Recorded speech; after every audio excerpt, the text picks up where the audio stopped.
fellowship in the Bible. And so we are looking in actually 1 Corinthians chapter 7 we have reached. और हम लोग पहले कुरिन्थियों का अध्याय 7 तक पहुंच गए हैं. Like we saw, each chapters have got different applications of dealings. और हमने जैसे सीखा है कि हर अध्याय जो है वो अपना खुद में उसका अलग सीख है.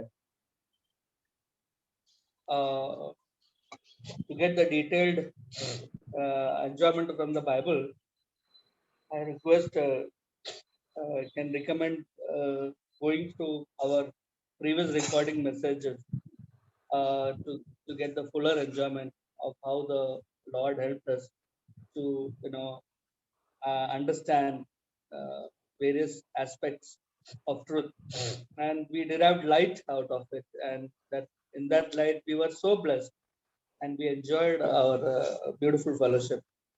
और मैं सारे भाइयों और बहनों से निवेदन करूंगा कि हमारा जो पहला सेशन हुए है उसका रिकॉर्डिंग को आप फिर से एक बार देखिए और सुनिए, क्योंकि परमेश्वर ने हम पे बहुत अनुग्रह किया है. परमेश्वर ने हमसे बहुत सारी बातें की है. परमेश्वर ने हमें बहुत सारा प्रकटीकरण दिया है. उसे समझने के लिए, उसका आनंद लेने के लिए मैं आपसे निवेदन करूंगा कि आप वो रिकॉर्डिंग को सुने और देखें. We have done exhaustive study, verse by verse, of each chapter, and this exhaustive study was full of life and was affecting our life, and our life was blessed by that. और हमने बहुत ही गहराई से सारे अध्याय का अध्ययन किया हुआ है. हम लोगों में परमेश्वर ने सब सचमुच हमसे बातें की. परमेश्वर ने सचमुच हमको आशीष दिया. परमेश्वर ने सचमुच हमसे अपना प्रकटीकरण देकर अपना उजाला का आनंद हम सब ने यहाँ पे लिया है. और मैं दरख्वास्त करूंगा कि सारे भाइयों से कि अगर आपने नहीं देखा हो या आपने नहीं सुना हो तो वो रिकॉर्डिंग को फिर से एक बार देखें और सुने.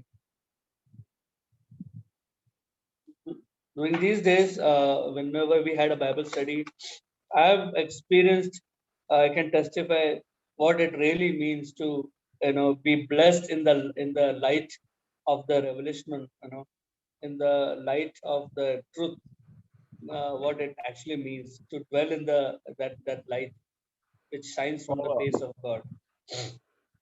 और सचमुच ये जब भी बाइबल का अध्ययन होता है तो परमेश्वर का वचन का प्रकटीकरण का जो आनंद होता है, जो सच्चा आनंद सचमुच मैंने महसूस किया है. वो उजाले से, वो रोशनी से, वो प्रकटीकरण से जो खुशी हमें मिलती है, जो हमारा जीवन में परिवर्तन आता है, वो सचमुच मैंने महसूस किया है ये बाइबल स्टडी में, ये बाइबल के अध्ययन में. और मैं विनती करूंगा कि आप सब लोग उसे देखें एक बार.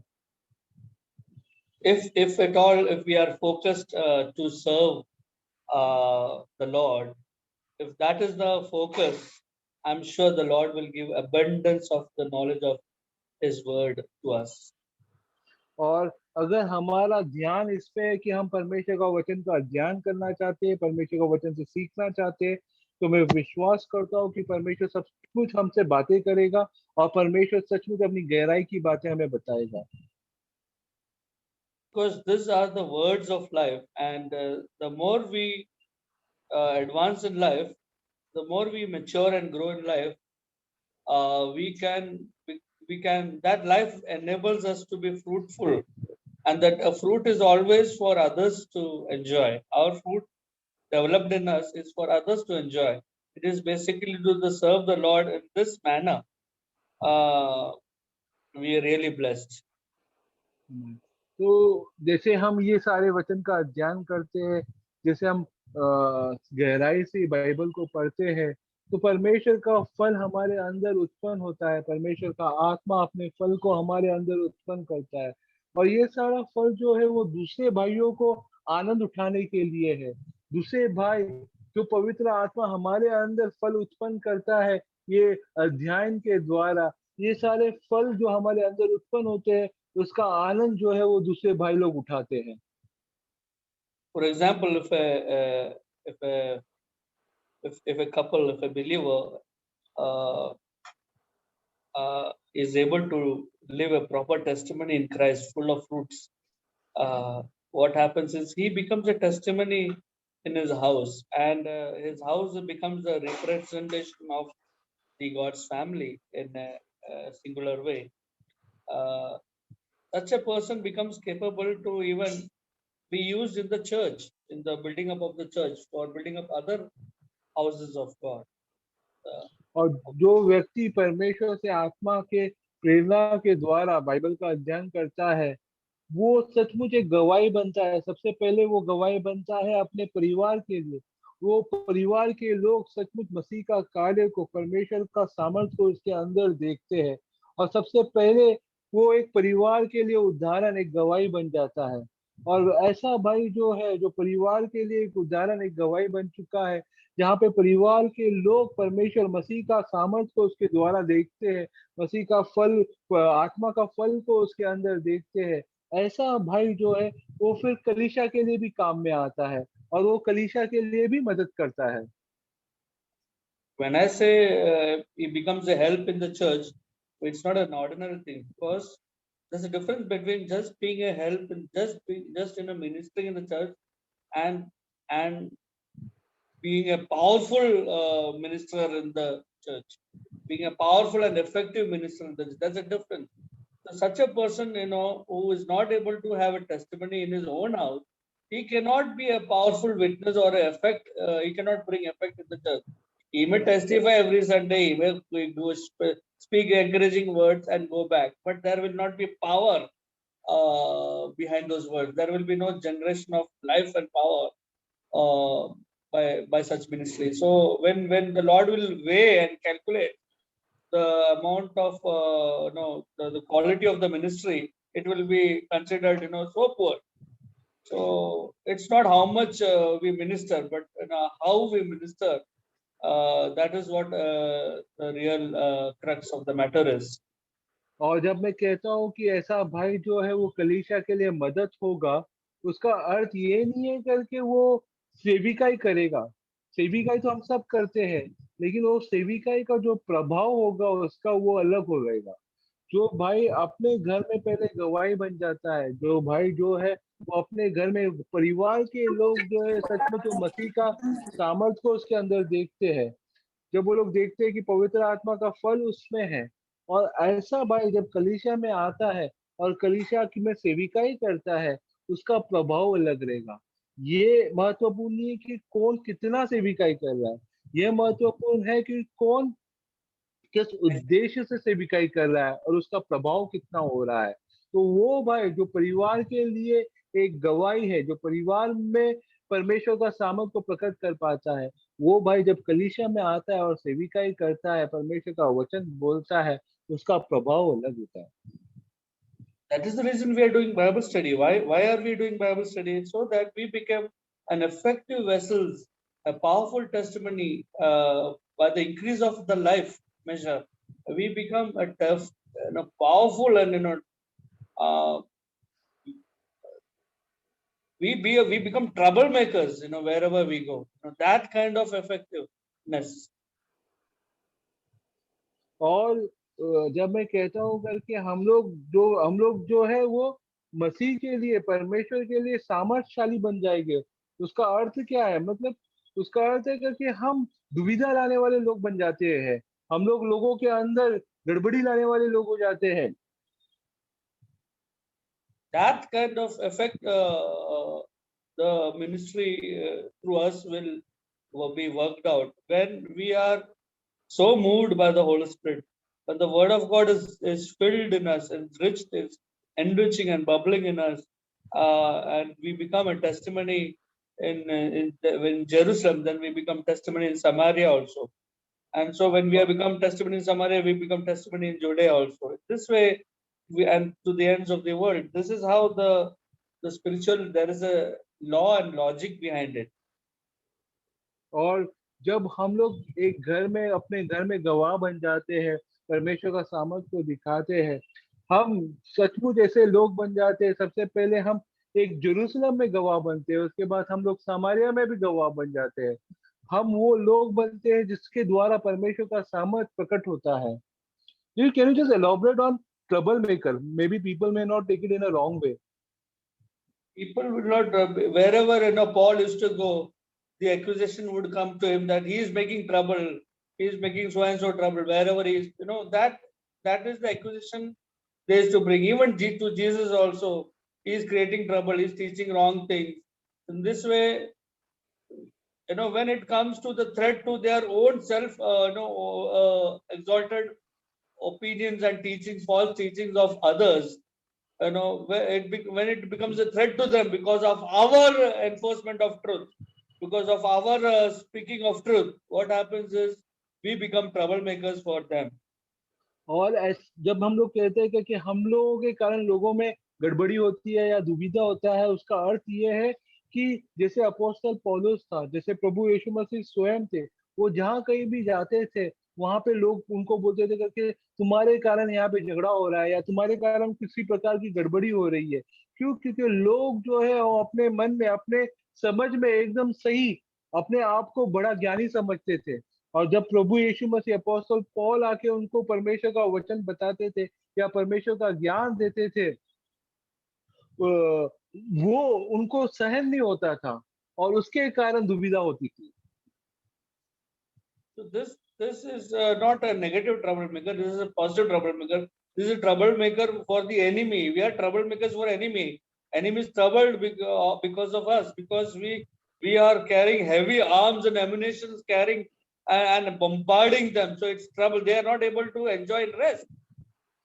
और यहाँ पे जो दुविधा होती है वो आत्मिक स्तर में है, जो आत्मा जो नकारात्मक तरीके से नहीं लेकिन सकारात्मक तरीके से है, जहाँ पे जो दुष्ट आत्मा है, जो अंधकार की शक्ति है, जो शत्रु की आत्मा है, जो गड़बड़ी लाना चाहते हैं, वो लोग असल में गड़बड़ी में आ जाते हैं। क्योंकि हम वो लोग होते हैं जो परमेश्वर के आत्मा के द्वारा परमेश्वर का हथियार का इस्तेमाल करते हैं, और वो अंधकार की शक्ति जो दुविधा लाने चाहती है वो गड़बड़ी में आ जाती है। So we are not here to do Bible study to gain knowledge and to gain some supremacy in the sense of intellectual knowledge. We are here purely for the increase of life, that it be matured in us, and so that we become equipped to serve the Lord. We want to make effective servants, powerful servants of God. That is the end idea behind Bible study. This is not just for some knowledge. और हम Bible का अध्ययन इसके लिए नहीं कर रहे कि हमें किसी प्रकार का ज्ञान मिल जाए या हम कुछ प्रकार के ज्ञान में अपने आप को बड़ा समझे या दूसरे लोगों से बढ़कर ज्ञान हमको मिले। यहाँ पे हम बाइबल का अध्ययन इसके लिए कर रहे हैं ताकि हमको जीवन मिल सके, ताकि परमेश्वर के लिए हम एक सेवक बन सके, ताकि परमेश्वर का दास बनकर परमेश्वर की हम लोग सेविकाई कर सके। जो परमेश्वर का जीवन हमारे अंदर बह रहा है वो हमारे द्वारा बाहर भी बहे। Everybody who is chosen for this Bible study, God has chosen them primarily to equip them and to make them a powerful soldier, a powerful servant, and a steward of the mysteries of God, so that they can become an effective testimony and a witness for Christ and go out and launch out and become, the servant of God. They serve the Lord and without any distraction.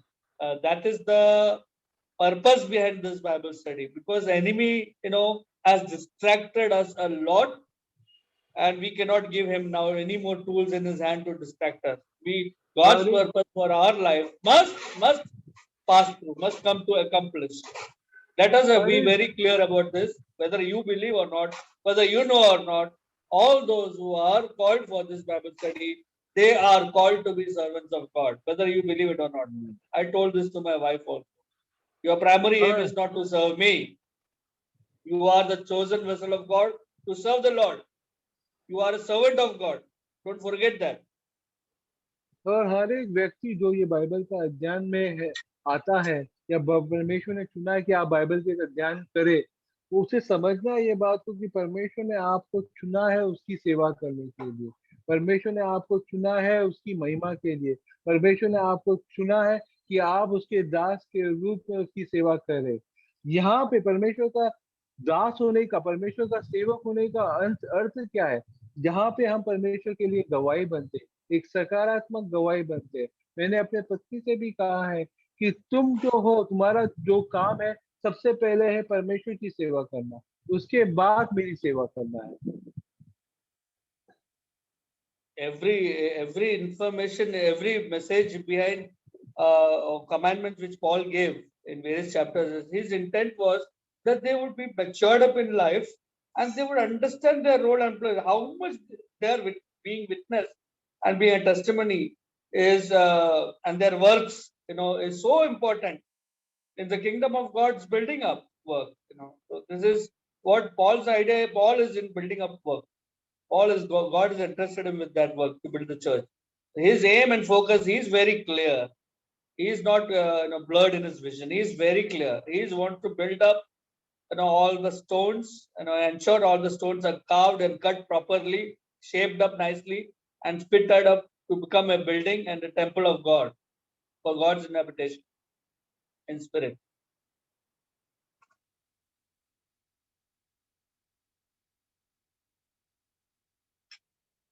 Sanjay, Miss what? Sanjay brother just left. Could you repeat, brother? The point I was trying to make is that it is very evident that we are, Paul was very clear and Paul was not blurred in vision. God has called him to be apostle, which means to plan the church, and his aim and focus was very clear. He wants to build the church, and for building up the church, he collected all the stones that, and built the temple. He carved the stone. He shaped the stone. He's fitting up the stone and building up walls of the temple, and for God to inhabit in the spirit. So in this way, he is very clear. This is all about every commandment or every word which came through Paul was for making us effective servants of God in the building up of the church.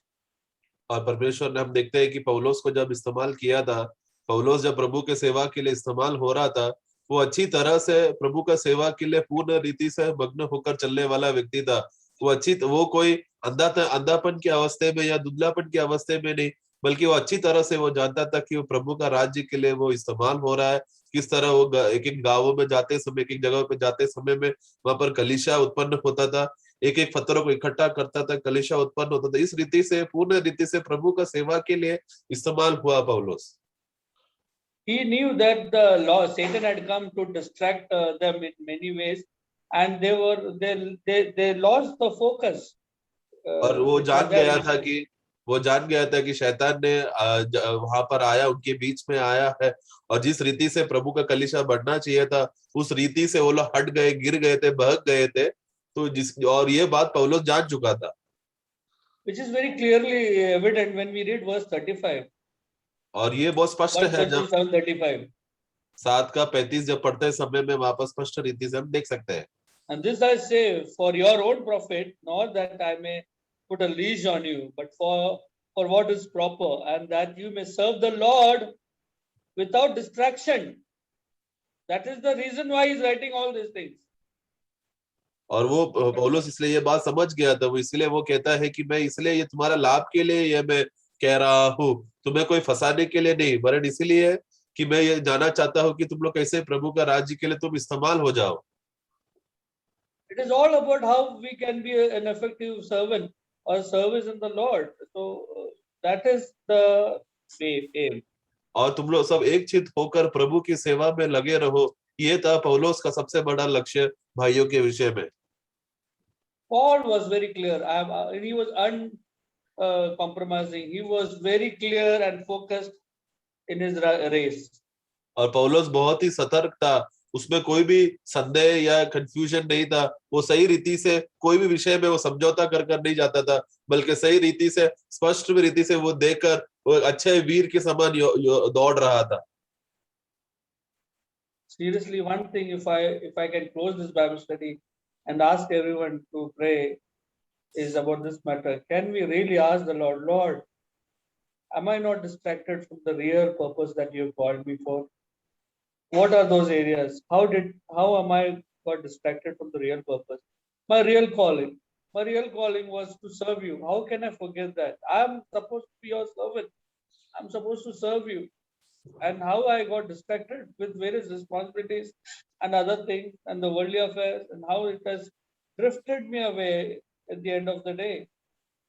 और मैं सभी प्रियजनों को मैं एक ही बात के विषय के लिए सब लोगों को मन लगाने के लिए मैं लाना चाहता हूँ, या प्रार्थना करने का ये विषय मैं लाना चाहता हूँ कि हम सब लोग अपने आप को परखे और जांचे और प्रभु को पूछे कि हम लोग किस विषय, प्रभु के सेवा के विषय में हम लोग निकले तो थे, एक छत होकर निकले तो थे शुरुआत पे, परंतु ऐसे कौन से भागों में है हम लोग भटक चुके हैं, ऐसा कौन सा भागों में क्षेत्रों में है हमारे जीवन में आ चुका है जिसकी वजह से हम लोग भटक गए, प्रभु का वो सच्चा रास्ते में हम लोग सही नहीं रह पाए। कब मैं शुरुआत में प्रभु का सेवा के लिए एक चित होकर निकला था, परंतु कब शाम हो गया, कब मैं संसार में चला गया, प्रभु के बातों से भटक गया, भग गया। इसलिए हमें इस विषय को हमें पहचानना जरूरी है।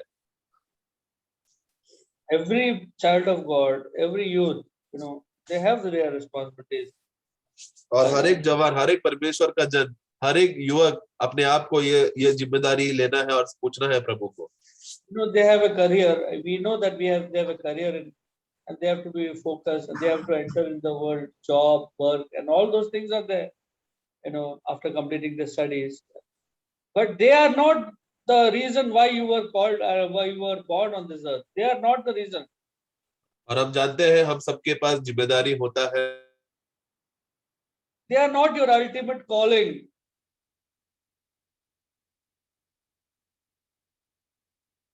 परंतु प्रियो, हमें इस बात के लिए नहीं हमें बुलावा आया है, इस बात के लिए संसार के पीछे जाकर संसार में कुछ कमाने के लिए नहीं हमारा यहाँ पर नया जन्म होकर प्रभु ने बुलाया है। Your ultimate calling is that you are a servant of God first.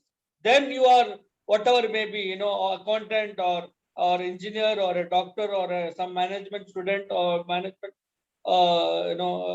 level guy in a corporate world. You may be whatever, but that is not your primary calling. That is secondary. You and I are first the servants of God. हमें सबसे पहला, हमारा प्रथम, हमारा स्थान, हमारा पदवी यह है कि हम लोग सबसे पहले प्रभु के सेवक है, प्रभु का सेवक है करके ये बात पहचान होना जरूरी है। उसके बाद ही हमें जो काम हम जब संसार में करते हैं, शायद अकाउंटेंट होगा, शायद कोई इंजीनियर होगा, कोई मैनेजमेंट लेवल का होगा, वो सब बात की बात है, लेकिन सबसे पहला हमारा स्थान जिस बुनियाद में हम खड़े हैं वो इस आधार पर है कि मैं प्रभु का सेवक हूँ। And in this manner, even the head of the house, married, I'll say, you as a husband, first and foremost, you are the servant of the Most High God. You are called to first facilitate Christ into your wife, your life partner. That is the reason why you were called for. और then यही you are a businessman or you are a job owner or whatever, or a man or money income earner or whatever. That is all secondary. First and foremost, you are the servant of the Most High God. और यही बात वहां पर पतियों को भी कहते समय में वो कहता है, जब तुम उस परिवार के, जब तुम शिरोमणि हो, सिर हो करके बोलते समय में पतियों का सबसे पहला जिम्मेदारी यह है कि वो सबसे पहला पत्नी को, मसीह को वो बांटे, या मसीह का सेवा वो परिवार को वो दे। बाद में आता है उसका जो जिम्मेदारी है, जो काम है, जो पैसा कमाना, घर चलाना, वो सब बात की बात है, परंतु सबसे पहला वो मसीह को परिवार में उसको देना है। Same way with the wife. She is a servant of God first. She needs to serve her husband as if she is serving the Lord. With that intent, she needs to serve her husband, and then she is doing it with a proper attitude, and the foundation of her services is right. Then her services also will be effective and powerful, and God will weigh and mark, with good marks, when the Lord will calculate her work. It will be great marks in the sight of God. और पत्नी के विषय में भी देखा जाए तो पत्नियों को भी यही विषय है, उनका आधार, उनका सबसे पहला मुख्य बात, जब वो पति का सेवा करते समय में वो वैसा सेवा करना है जैसे वो प्रभु का सेवा कर रहा हो, प्रभु के लिए कर रहा हो, वैसा देखकर वो पति को सेवा करना है। उस आधार पर रहेगा उनका सेवा का सब बातों का कार्य, जिम्मेदारी, बुनियाद पे जो बात कर रहे हैं। जब वो प्रभु को सेवा करते हुए, पहला स्थान को रखते हुए पति का सेवा करते हैं, तो उसके आधार पर रहता है, प्रभु देखकर बोलता है कि ये एक विश्वास योग्य पत्नी है करके। A husband who may be a very, very highly qualified, and a woman or his woman or his wife may not have any qualification. He doesn't have any right to look down upon her, because it is not on the basis of his physical education, that doesn't qualify him to be her husband. He is become husband because God has chosen her to be him to be, her husband, and he is supposed to facilitate Christ. He has to value her and respect her, for God has given her to him. So he has to value and respect her. He cannot look down upon her based upon her, comparative, educational standard. She may be lower than him. He cannot value her on the basis of education. He cannot look down upon her on the basis of education. It is because Lord has given her to me. I need to humble before my Lord, in order to serve Christ to my wife. That's how our Christ humbled us, humbled so much down to in order to gain us. What was Boaz and what was Ruth. We see all this picture in the Old Testament. We can understand how Christ humbled himself. और None of the physical things should become the reason for him to be distracted. I am the most high God servant first. I'm supposed to serve Christ to her. My love towards her should be on this basis, not on the basis of any other, physical benefits coming out of her. और हम एक पारिवारिक जीवन में देखते समय में हम देखते हैं कि शायद पति जो है अच्छा पढ़ा लिखा होगा और अच्छा इज्जतदार व्यक्ति रहेगा समाज में, और पत्नी का विषय में देखा जाए तो शायद वो ज्यादा पढ़ा लिखी नहीं रहेगी, शायद अनपढ़ रहेगी।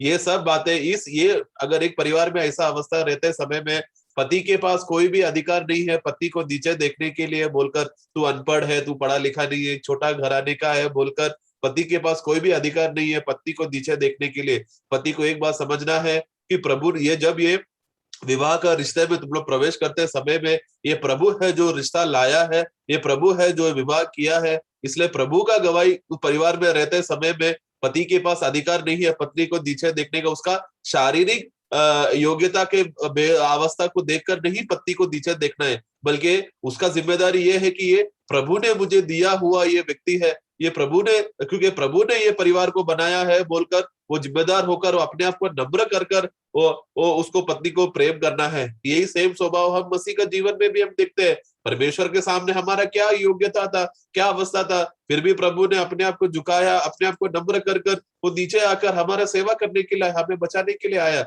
हम ऐसे बहुत से उदाहरण हम लोग पुराने नियम में भी देखते हैं, बोअज और रूत के जीवन में। ये सब पुराने नियम, ये सब बातों को एक छाया है जिसमें हम देखते हैं कि किस तरह पतियों को पत्नी का जो शारीरिक दशा को देखकर उनको नीचा नहीं करना है, बल्कि उनको इज्जत और आदर देकर, क्योंकि ये प्रभु ने ये परिवार दिया है बोलकर ऐसा आदर करना है। We know the case of Shulamite and the Solomon also.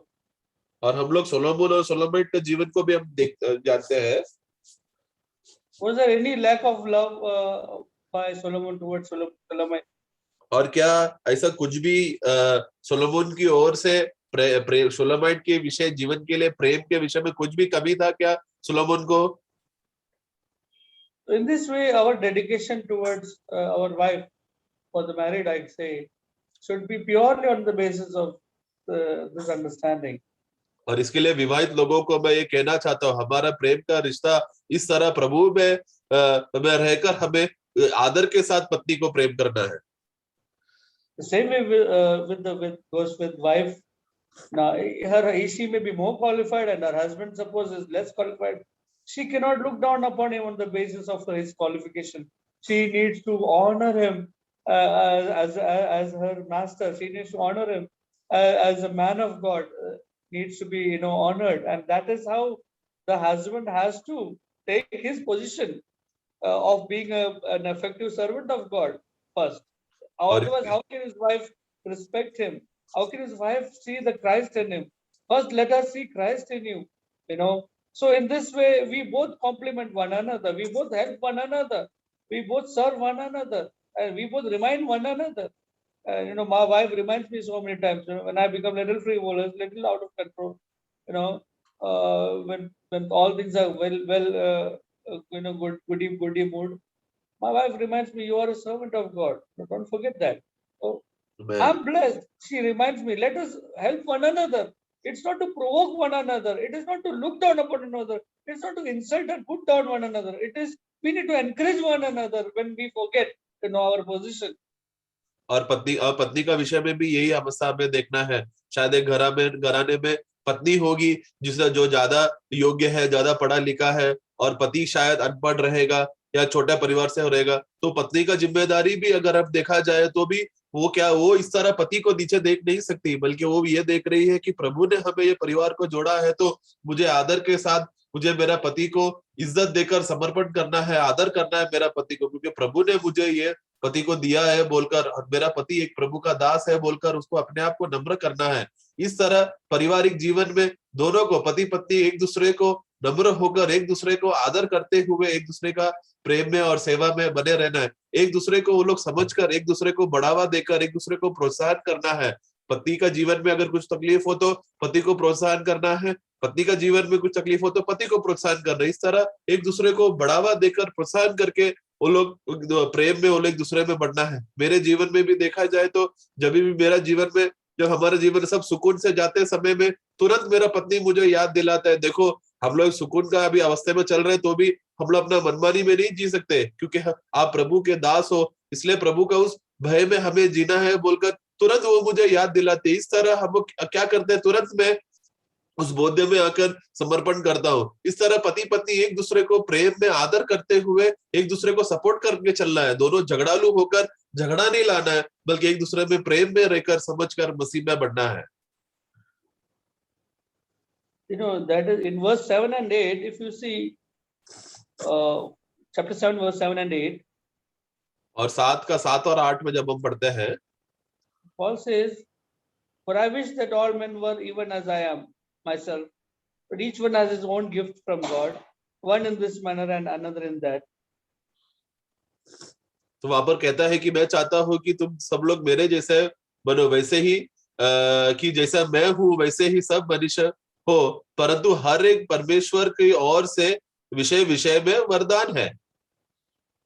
So then we discuss about what does actually this mean.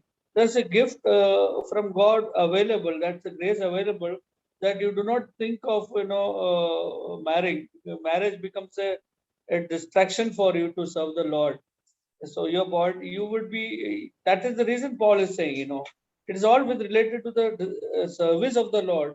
Paul is saying, it is better that you remain as myself. और Why is saying that? पौलुस यहाँ पर इस रीति से जब बोलते समय में उसका उद्देश्य क्या है, देखो हर एक व्यक्ति को विशेष विशेष वरदान मिला है, बोलते समय में वो प्रभु का सेवा के विषय में है, वो वरदान मिला है। इसलिए वो जिस तरह उसको वरदान मिलते समय में उसके पास वो ऑप्शन आ जाता है कि वो विवाहित रहे क्या अविवाहित रहे करके, क्योंकि विवाह हो जाने के बाद वो एक रुकावट या ठोकर नहीं बनना चाहिए कि वो प्रभु से वो दूर जाए। इसलिए वो कहता है कि तुम लोग मेरे समान रहो जैसा मैं हूं करके। In verse 39 and 40 we read, और उसका 39 और 40 में, verse 38, in verse 38, 38 में, 38 onwards. कोई हिंदी में पढ़ेंगे? So then he who gives her in marriage does well, but he who does not give her in marriage does better. So he's comparatively saying, those who do not have, those who are not married, they are in a better position. In what sense better? Better to serve the Lord without any distraction. हाँ, तो इसमें यहाँ पर देखते हैं कि जो अपनी कुंवारी का विवाह करता है वो अच्छा करता है, और जो विवाह नहीं करता वो और भी अच्छा करता है। तो यहाँ पर ये इसका अर्थ क्या है, यानी कि कुंवारा रहना, यानी कि विवाह नहीं हुआ तो वो और अच्छा है। मतलब किस विषय पर है? प्रभु का सेवा करने के विषय में है, क्योंकि उसके जीवन में ऐसा कोई भी रुकावट या कोई भी इस विषय में ऐसा नहीं आएगा कि वो गिर जाए या डिस्ट्रैक्शन हो या बहक जाने का विषय का कुछ भी बात उसके जीवन में नहीं है, क्योंकि वो अकेला है। Verse 40, but she is happier if she remains as she is. Now again, this is he is very clear about it, because he is very clear that when a person gets married, he has an additional responsibility increases apart from serving the Lord, without any distraction. He or she has to serve her husband or his wife for their physical needs also, apart from the spiritual needs. Even for the physical needs, he becomes bound to take care of her, and this becomes a distraction. और 40 में पढ़ते कि परंतु जैसे यदि वो वैसे ही है तो वो मेरे विचार से वो और धन्य है। तो इसीलिए तो वो देखते समय में जैसा अगर वो अविवाहित अवस्था में रहते समय में वो ऐसा रहना वो और धन्य अवस्था में, क्योंकि विवाह का रिश्ते में बढ़ते समय में पति पत्नी का जिम्मेदारी बढ़ जाता है। पहला वो अकेले के लिए जीता था, परंतु अभी एक और परिवार हो गया बोलकर दोनों के विषय में वो जीना पड़ता है। इस तरह प्रभु के सेवा के विषय में जो जहां पर वो बढ़ना चाहिए था, परिवार को संभालना है बोल के वो जिम्मेदारी आने की वजह से वो बढ़ सकता है। और इस रीति से पति पत्नियों का शारीरिक अभिलाषाओं को, शारीरिक विषय में भी जो मोह रहता है पति पत्नियों के बीच में, जो शारीरिक अवस्था है वो बात के मांगों को भी पूरा करना पड़ता है। इस तरह सब बातों को एक दूसरे को वो लोग संतुष्ट और तृप्त करने के पीछे जाते समय में प्रभु के सेवा में रुकावट आ सकता है। Because I'm not supposed to take care of somebody else's wife. I'm not. God is not interested that responsibility on me. But if I am married and if I have a wife, then I have to take care of her, not only her spiritual needs. I am supposed and liable and bound to even take care of physical needs. At that time, there may come a lot of distraction, because my wife may not be so mature in the Lord, and her demands may vary, and I'll have to satisfy her. And this is the big trouble. This is where the real problem begins in the marriage. Where if your wife or your husband is not mature enough, then in order to satisfy that person, so that you do not create trouble in the family, in order for the peace, you'll have to compromise with the Lord, and start start pleasing your wife or your husband more than the Lord. This is the problem. Initially they were a very, very high five for the Lord, but after marriage they become dull. तो ये देखते समय में ये एक पुरुष का जिम्मेदारी ये नहीं कि किसी और का पत्नी का वो सेवा करे, उसको संभाले, वैसा नहीं है, बल्कि वो विवाह हो जाने के बाद उसको अपना ही पति का उसका सेवा करना है, और अपना पत्नी को पत्नियों को अपना पति का सेवा करने का जिम्मेदारी आ जाता है। परंतु इसमें सबसे बड़ा विषय, गंभीर विषय क्या आता है, जब दोनों पति पत्नी आत्मिक विषय में देखा जाए तो दोनों का विश्वास का माप में अगर बदलावट है, दोनों विश्वास के माप में अगर एक नहीं है, तो जो विश्वास के माप में बढ़ गया है उसको समझौता करना पड़ता है, क्योंकि जो विश्वास का माप में नहीं है वो ऐसा बातें कर बैठता है या कर बैठती है या निर्णय लेता है या निर्णय लेती है, जिसकी वजह से जो विश्वास में आगे बढ़ा है उसके लिए वो रुकावट हो जाता है और वो ठोकर हो सकता है। परंतु जो विश्वास में आगे है उसका जिम्मेदारी क्या है कि हर परिस्थिति में, हर माहौल में अपना पार्टनर को वो तृप्त करे करके जिए। इसलिए विवाह जीवन में हमें अच्छी तरह से समझना है, विवाह के पहले ये सब तकलीफ नहीं था, परंतु और शुरुआत में बहुत अच्छा चल रहा था, परंतु जैसा जैसा आगे बढ़ते समय में विश्वास का माप जिसका बड़ा है वो मसीह में बढ़ तो रहा है, परंतु जिसके अंदर विश्वास का माप कम होने की वजह से वो क्या हो गया, वो पीछे हो रहा है, वो एक रुकावट बन रहा है। और इस तरह जो आगे बढ़ चुका है उसको अपने आप को नम्र कर उसी का लेवल पे आना पड़ रहा है उसका सेवा करने के लिए, जिसकी वजह से प्रभु के सेवा के विषय में समझौता होता है। Verse 32 and 33. उसका 32 और 33 में हम पढ़ते हैं। सो मैं चाहता हूँ कि तुम्हें चिंता न हो। अविवाहित पुरुष प्रभु की बातों की चिंता में रहता है कि प्रभु को क्यों कर प्रसन्न रखे, परंतु विवाहित मनुष्य संसार की बातों की चिंता में रहता है कि अपनी पत्नी को किस रीति से प्रसन्न रखे। This is the problem. और यह है बहुत बड़ा तकलीफ की बात। So you pray, you have to humble yourself so much. If she is not mature enough like you, you'll have to humble yourself before the Lord and pray for her, and till she comes in fuller sense and realization. I will not blame the wife for her immaturity, but if she is not maturing up over a period of couple of years, by your prayers and by your service and by your testimony, then there is some problem with you then. तो इसके लिए ये एक दुविधा आता है, किस रीति से वो पति को किस रीति से अपना समय निकालकर पत्नी का सेवा के लिए, पत्नी का चिंता के विषय में वो चले जाता है और प्रभु का सेवा के लिए वो दूर हो जाता है। एक दुविधा आ जाता है जब पत्नी विश्वास की मात्रा में आत्मिक विषयों में बढ़ोतरी नहीं पाया है। तो इसके लिए हमें ये बात समझना है, ये जिम्मेदारी पति का होता है कि हर समय में अपना गवाही के द्वारा, वचन के द्वारा पत्नी को मसीह को बांट कर पत्नी को उस मुकाम में लाए। इसलिए पति को बहुत ही प्रार्थना पूर्वक जिंदगी जीकर अपने आप को समर्पण करके जीना पड़ेगा। मैं कभी भी पत्नी को मैं दोष नहीं दूंगा, क्योंकि वो पति का जिम्मेदारी होता है, वो प्रार्थना पूर्वक वचन के साथ, अपना गवाही के साथ वो पत्नी को उस मुकाम में पहुंचाए, बढ़ोतरी करे। So if a husband comes and grumbling about his wife to us, we need to be very wise in this matter, how we need to counsel such. हाँ, इसके लिए जब एक पति कोई आता है, पति आकर अपना पत्नी के बारे में शिकायत करने आते हैं हमारे बीच में और ऐसा ऐसा बातें बोलता है पत्नी के खिलाफ, हमें बहुत ही होशियार और सतर्क रहना है किस रीति से हम इस भाई को समझाए।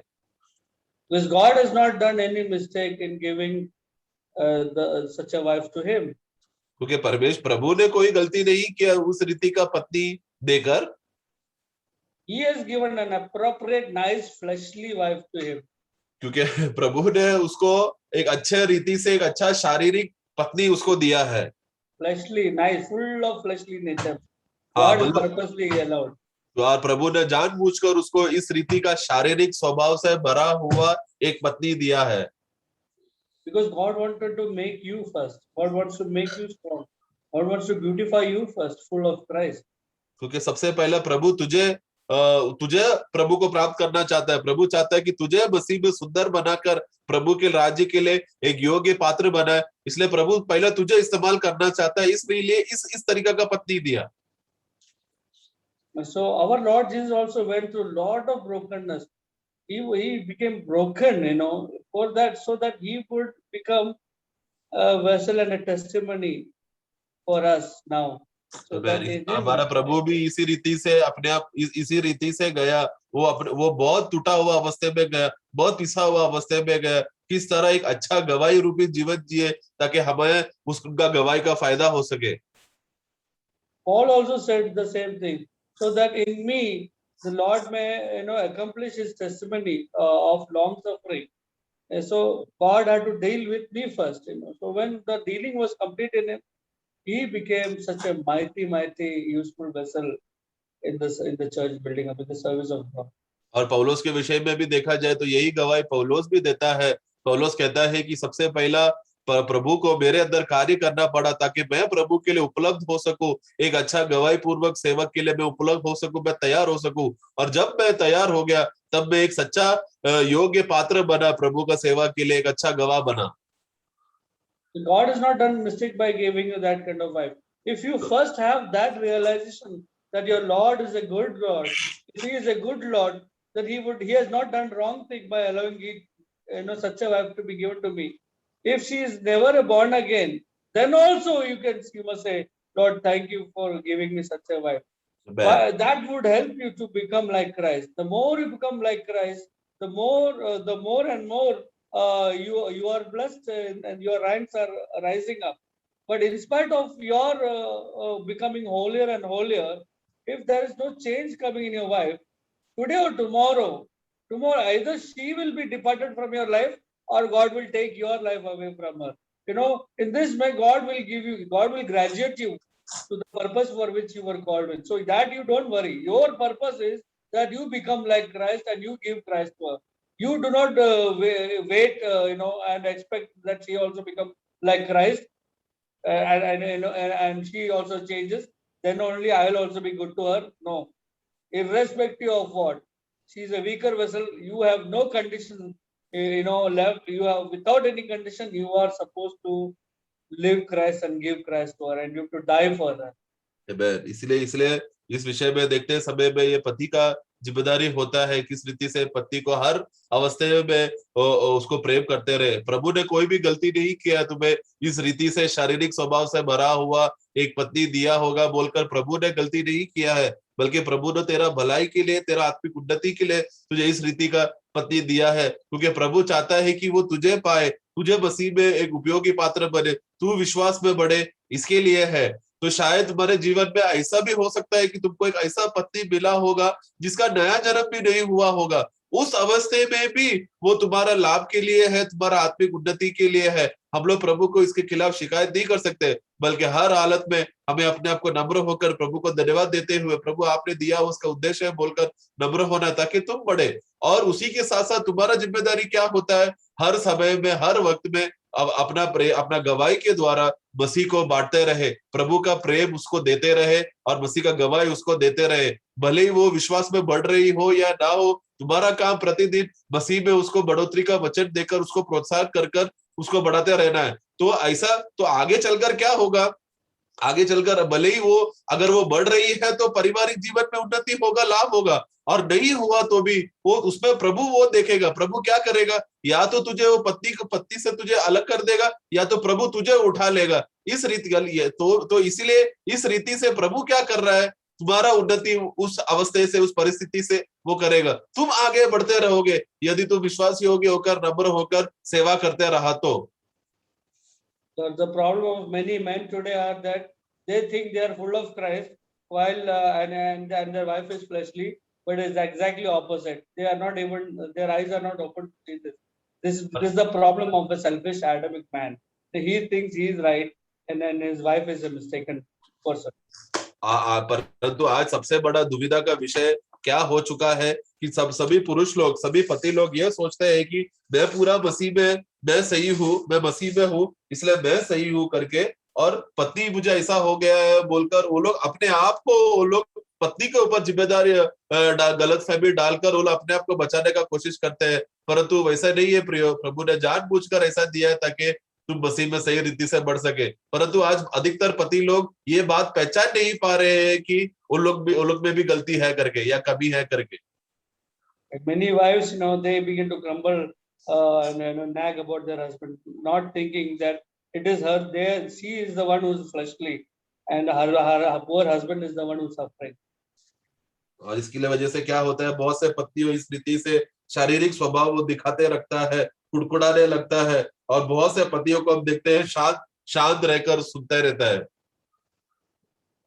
But there is a limit to them. He is not perfect, so there's a limit to it. So after a certain limit of nagging, the man shoots up, and when the man shoots up, the woman begins to think, "Look, I am right.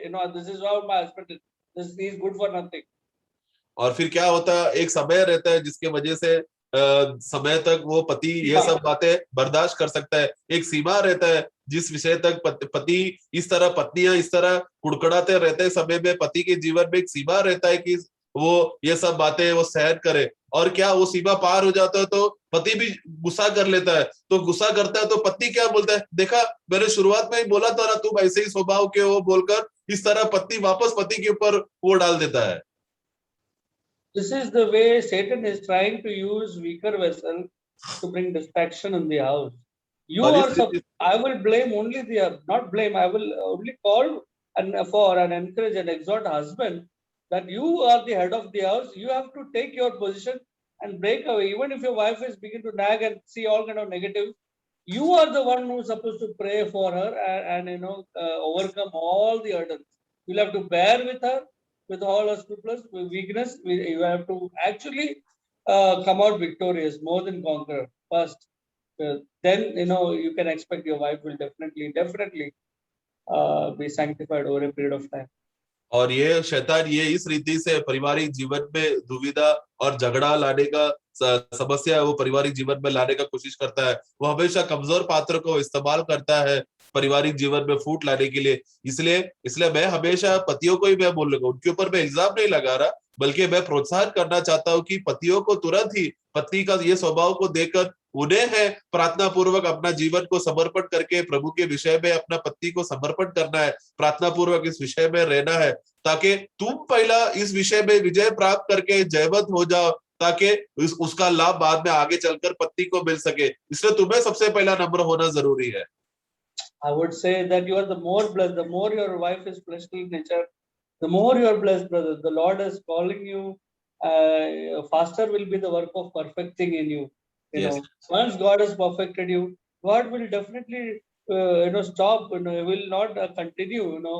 Your the trial or tribulations upon you further. He'll ensure that he'll sort it out into this issue.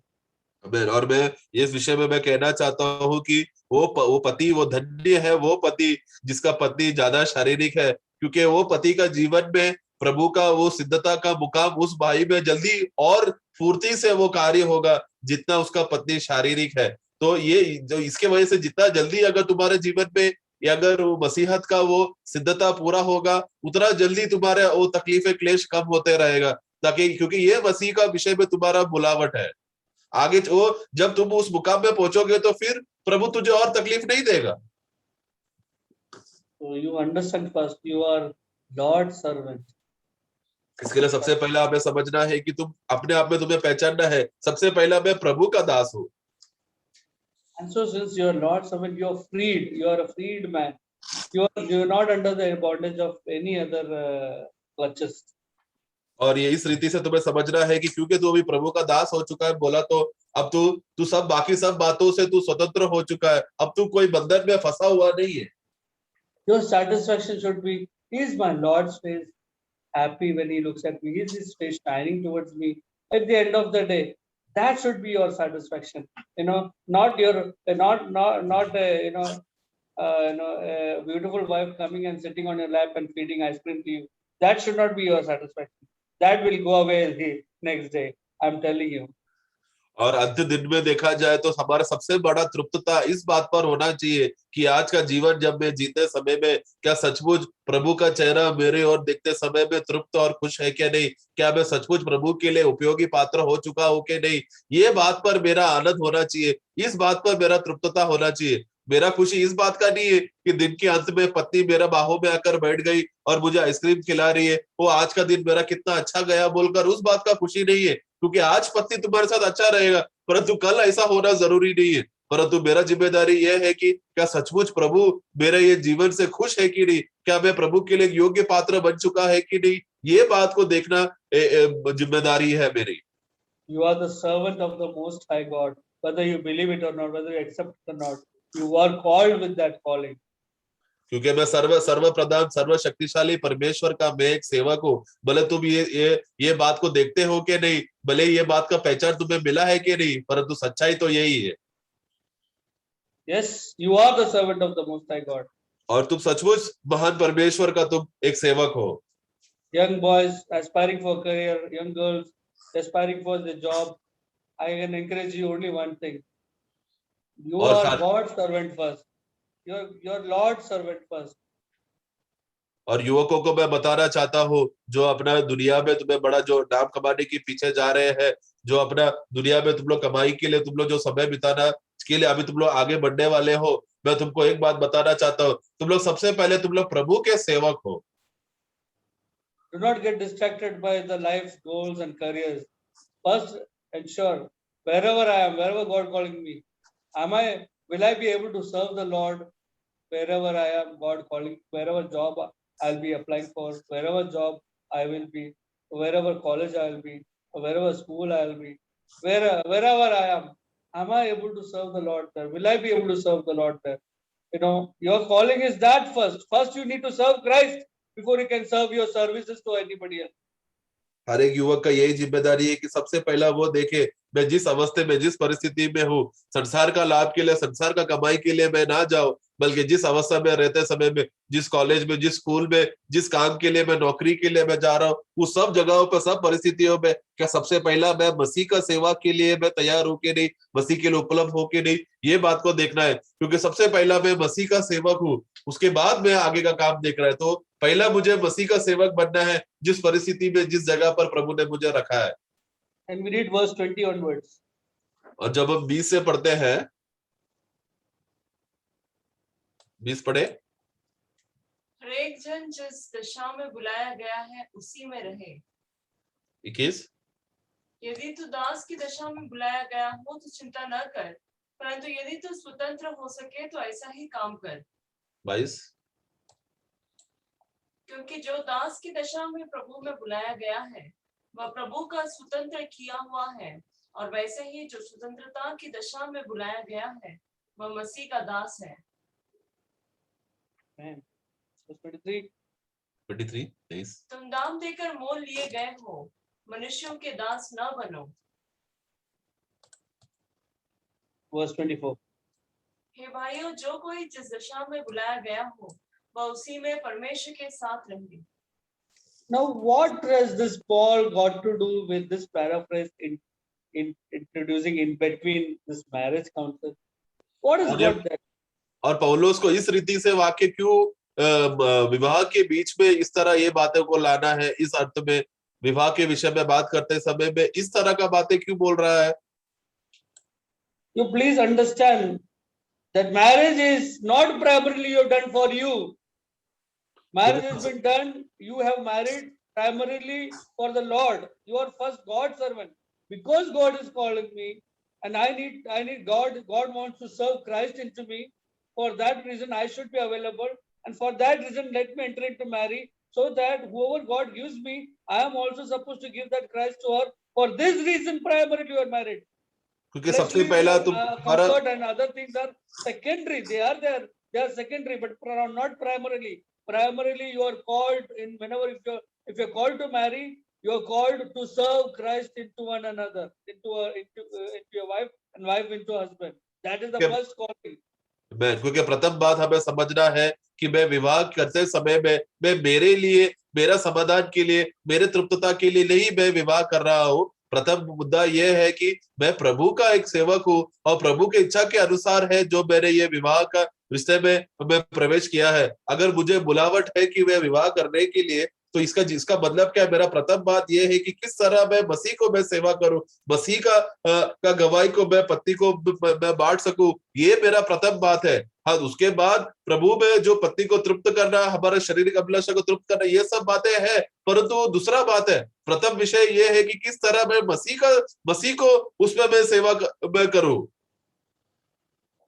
For example, if I am called to marry my wife, if I do not have the gift of remaining unmarried, उदाहरण के लिए मुझे बुलावट है कि मैं विवाह के लिए मैं बुलाया गया हूँ और मेरे पास वरदान नहीं है कि अविवाहित रहूं और मैं विवाह किया, then the main reason for entering into marriage is so that I can live Christ by the increase of the life of Christ in me to the fellowship of the word, and give that Christ to my wife, and तो share प्रथम that बात Christ to my wife, be a प्रथम बात testimony to इसमें my ये wife. होना चाहिए, प्रथम बात इसमें ये होना चाहिए कि जिस जैसा मेरा मसीह में मेरा बढ़ोतरी होते समय में वचन के द्वारा, प्रार्थना के द्वारा मसीह का जीवन जितना मेरे अंदर बढ़ोतरी हो रहा है, वो जितना बढ़ोतरी हुआ है, तुरंत मुझे मेरा पत्नी को मुझे वो बांटना है, मेरे पत्नी में भी उसी जीवन को वो बांटकर उसको भी उस मुकाम में मुझे बढ़ाना है। Secondary is that God is calling me to take care of our mental, emotional, physical needs and all those things, और They फिर are दूसरा बात secondary. आता है मेरा शारीरिक विषय में, मेरा मानसिक अवस्था, ये सब बातों में जो भी मुझे पार्टनर चाहिए था, इस विषय में एक मददगार चाहिए था, वो दूसरी बात है, वो सब बातों में पूरा करने के लिए, परंतु प्रथम बात आत्मिक बात है। Now listen to me, this why I'm saying this is. और मुझे ध्यान से सुनना, मैं क्यों ऐसा मैं कह रहा हूँ। This is the place where Satan is now trying to distract us so that the order changes. ये ऐसा जगह पर है, इस बुनियाद पर है, शैतान अभी लाएगा इस रीति से जो प्रभु ने हमें स्थान दिया है, उस स्थान से गिराने के लिए शैतान कोशिश करेगा इस जगह पर। The order has to be the spiritual reason why we married first, and then the other needs. तो क्रमांक अगर देखा जाए तो सबसे पहला मेरा आत्मिक उन्नति के लिए, आत्मिक बातों के लिए वो बात प्रथम बात है जिसके विषय से मैं विवाह कर रहा हूँ। उसके बाद शारीरिक विषय, मानसिक अवस्था, वो सब बाद में आता है, परंतु प्रथम बात ये है कि आत्मिक बातें, ये क्रमांक को हमें बनाए रखना है। Based upon this foundation, that my ulterior effect of any service, even mental, emotional, physical, is for this purpose, on the basis that Christ in her increases, my love for Christ and her love for Christ increases, Christ through me. This is the entire reason why the two become one flesh. और मेरा पूरा विवाहिक जीवन में देखते समय में उद्देश्य यह होना चाहिए कि आगे चलकर मेरा मानसिक अवस्था, मेरा सारे भावनाएं, मेरा सब इच्छाएं, मेरे सब बातों में मसीह में बढ़ रहा है कि नहीं, ये है मेरा पूर्ण विवाह विषय का जीवन को देखते समय में अब देखना है, इस विवाह के द्वारा क्या मैं मसीह में बढ़ रहा हूँ कि नहीं, और मेरा पत्नी भी इस तरीके से मसीह में बढ़ रही है कि नहीं, ये है सबसे बड़ा उसका बड़ा फल। Satan comes and tries to distract the order. परंतु शैतान आकर क्या करेगा, ये क्रमांक को तोड़ने देखेगा। Initially everything, there is so much of love and care for one another. Their physical needs are also is met. शुरुआत में तो बहुत अच्छा चलता है, शुरुआत में तो बहुत अच्छा होने लगता है, सब बातों पे प्रेम रहता है, आत्मिक बात पहला होता है, फिर शारीरिक बातें रहता है, ये सब बातें चलते रहता है, अच्छा चलते रहता है। Now little trouble will come, फिर some sickness, उसके or बाद some धीरे financial धीरे problem, धीरे धीरे छोटा छोटा समस्या आने लगेगा। some sickness, some financial problem. And शायद कोई this बीमारी हो सकता है या कुछ पैसे का विषय हो सकता है। slowly, the wife begins to start grumbling. You are a man, you're not bringing money in this house. और फिर क्या पत्नी बोलेगी, तो इस तरह का छोटा छोटा समस्या आएगा तो पत्नी बोलने लगेगा, अरे इस घर का अधिकारी तू है ना, तू पुरुष है ना, तुझे पैसा लाना है, तुझे घर संभालना है ना, बोलकर पत्नी शिकायत करने शुरू करेगी। A servant of God, a wife, a woman, will never utter such a thing. जो सचमुच प्रभु का बेटी है, जो सचमुच आत्मिक बेटी है, वो पत्नी, वो बहन कभी भी पति को ऐसा बोलेगा नहीं। She will lovingly, give a correct guidance and advice to her, and she'll pray for her husband. She will क्योंकि never एक look सच down. प्रभु में पाया हुआ जो आत्मिक पत्नी, वो कभी भी अपना पति को नीचा नहीं गिराएगा, बल्कि हर क्षेत्रों में पति को प्रोत्साहित करेगा और उसके लिए प्रार्थना और विनती करेगा। She will never cry and grumble for her physical needs to be met by her इसलिए husband. ऐसा पत्नी का विषय का शारीरिक बातें आते समय में कभी कुड़कुड़ाना नहीं। In this, she will look up to the Lord for all her needs to be met. हर परिस्थिति में, हर बातों में वो प्रभु को देखेगा कि कैसा हमें पूरा करना है। And the Lord will ensure, and the Lord will take care of such a wife who is looking not up to her physical husband, but up to the spiritual husband, Christ. और प्रभु वो उसका सारा जरूरत के अवस्था को उसको देखेगा और उसको पूरा करने के लिए, क्योंकि उसने प्रभु को पहला साथ दिया है, तो प्रभु उसको उसका सारा बातों को पूरा करने के लिए प्रभु उसको सहायता करेगा और अनुग्रह देगा।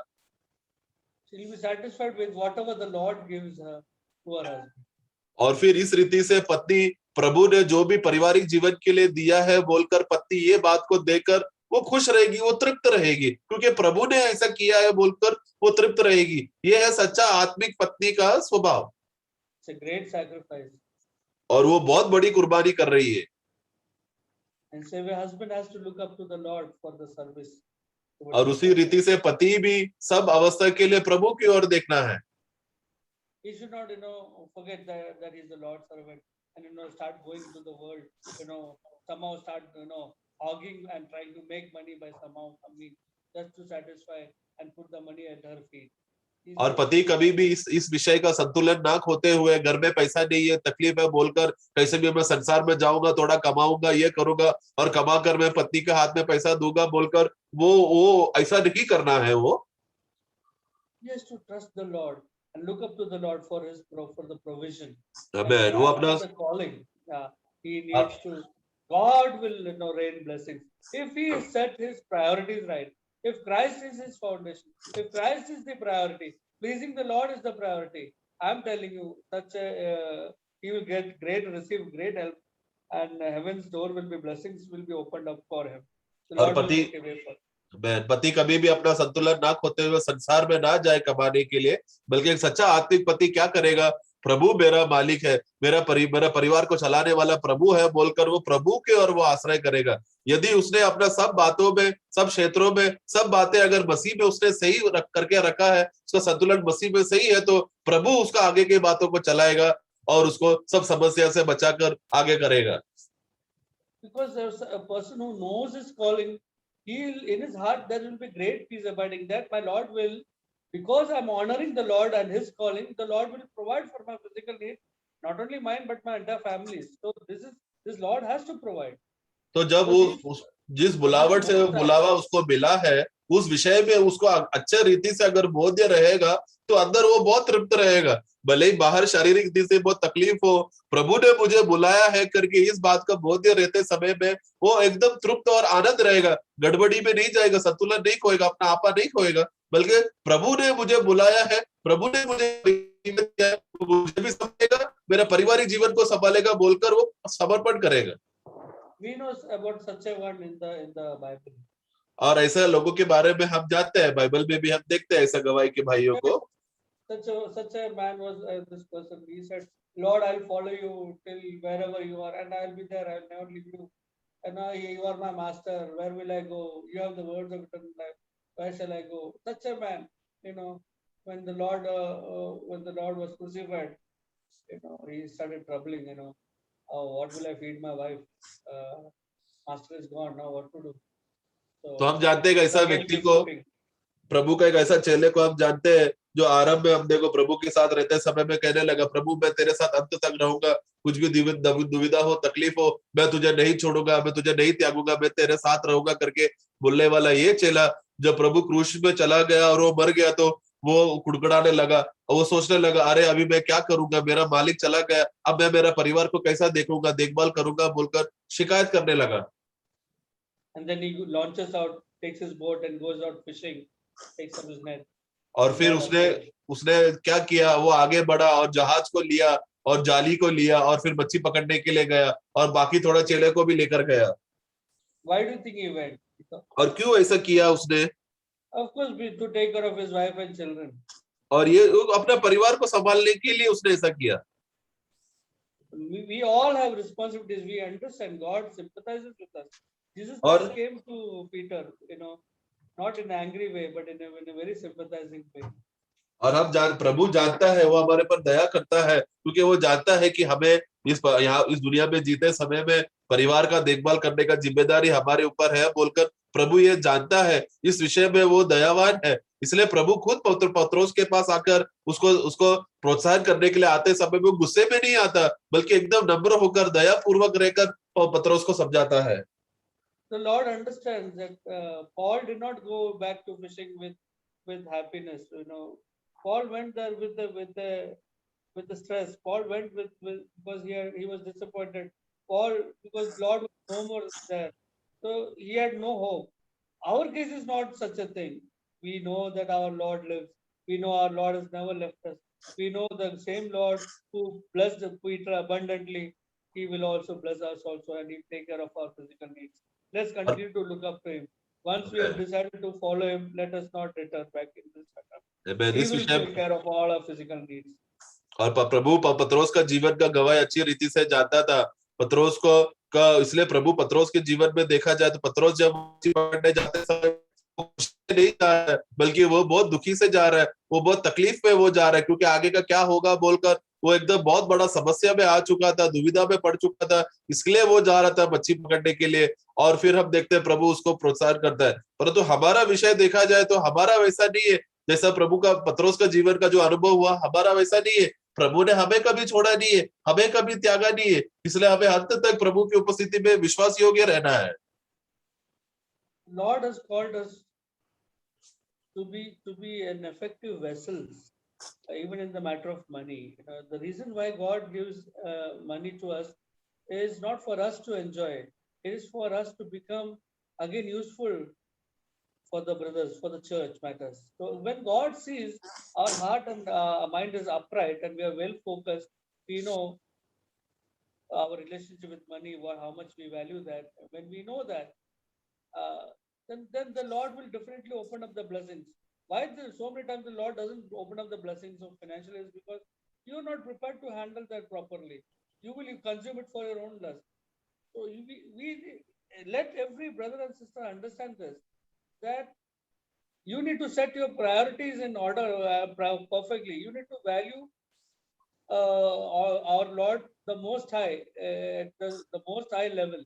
Money and all these things needs to remain in kachra. It needs to remain at our feet level. So the person who knows this, he is a great, and he will do valiantly. He will do exceedingly great. इसके लिए हमें सबसे पहले हमारा स्थान प्रभु का विषय में, जो गवाही के विषय में, हमारा सब बातों में हमारा मन हमेशा प्रभु के बातों में हमारा सही रहना जरूरी है। जब ये बातें प्रभु के विषय में हमारा हृदय और विवेक सही रहते समय में बाकी के बातें प्रभु हमारे जीवन में वो पैसे का जिम्मेदारी हमको नहीं देता, क्योंकि वो इसके लिए प्रभु जानता है कि अगर पैसे का बोझ अगर हमको दिया तो हम लोग स्वयं के लिए इस्तेमाल करेगा। परंतु प्रभु जानता है कि ये भाई को अगर पैसे का जिम्मेदारी दिया तो वो किस तरीके से कलीसिया के लिए वो लाभदायक होगा करके जानता है, इसलिए प्रभु उनको आशीष देता है, हमें वो आशीष नहीं देता। प्रभु ये बात जानता है हमारे जीवन में, इसीलिए हमें हमारे सब बातों में, सब क्षेत्रों में मसीह के साथ हमारा मन सही रहना जरूरी है, तभी प्रभु हमें आशीष देगा। जो व्यक्ति ये बात को समझेगा कि हर अवस्थे में मुझे तृप्त करना है और प्रभु में मुझे बना रहना है, वो व्यक्ति धन्य है।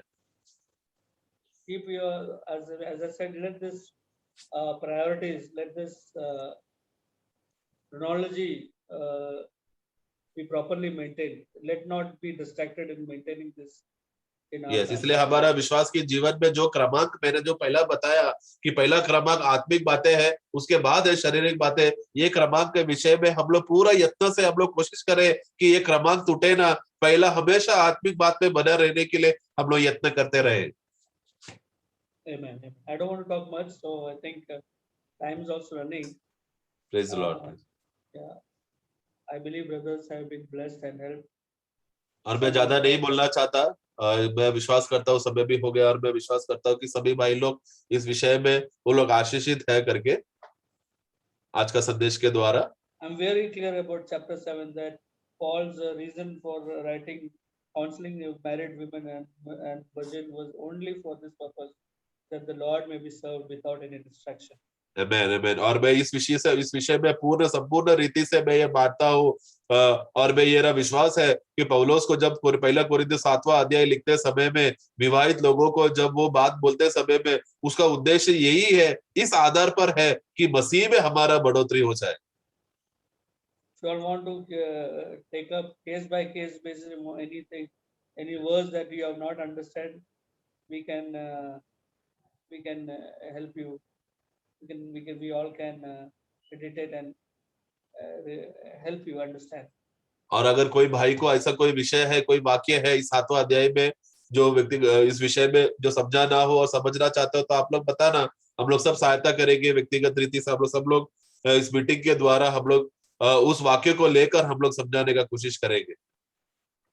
I've just given just an overall explanation of chapter 7. और इस रीति से मैंने एक पार्श्वभूमि मैंने दिया है 7वां अध्याय का। Amen. Amen.